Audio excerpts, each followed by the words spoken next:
2025 সালের সবচেয়ে বড় দাজ্জালকে আপনি জানেন? যারা মুহররম মাসের মিম্বারের মধ্যে বসে বসে নবী বংশের আলোচনা বাদ দিয়ে তারা ইয়াজিদের প্রশংসা করে, ইয়াজিদের নামে মাদ্রাসা বানায়, ইয়াজিদের নামে লাইব্রেরি দেয়, তারা হচ্ছে 2025 সালের নব্য ইয়াজিদ, প্রতারক, ভণ্ড, জাহান্নামী। এদের সাথে বিন্দু পরিমাণ ইসলামের কোনো সম্পর্ক নেই। নবীজি হাদিস শরীফের মধ্যে বলেছে, আনতা মা আমান আহবাবতা, যে যাকে ভালোবাসে তার সাথে তার হাসর হবে।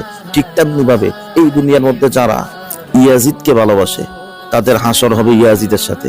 আমরা হাসানকে ভালোবাসি, আমরা হুসাইনকে ভালোবাসি, আমরা হযরতে মা ফাতেমাকে ভালোবাসি, আমরা হযরতে আলীকে ভালোবাসি, আমরা আমাদের প্রিয় নবীকে ভালোবাসি। আমাদের বিশ্বাস, আমাদের জান্নাত, আমাদের হাসর, আমাদের সব কিছু হবে নবী বংশের সাথে।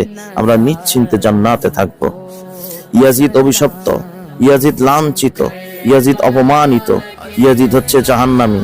এর বিন্দু পরিমাণ কোনো ভালো দিক বলা যাবে না। সে হচ্ছে নবী বংশের চূড়ান্ত দুশমন।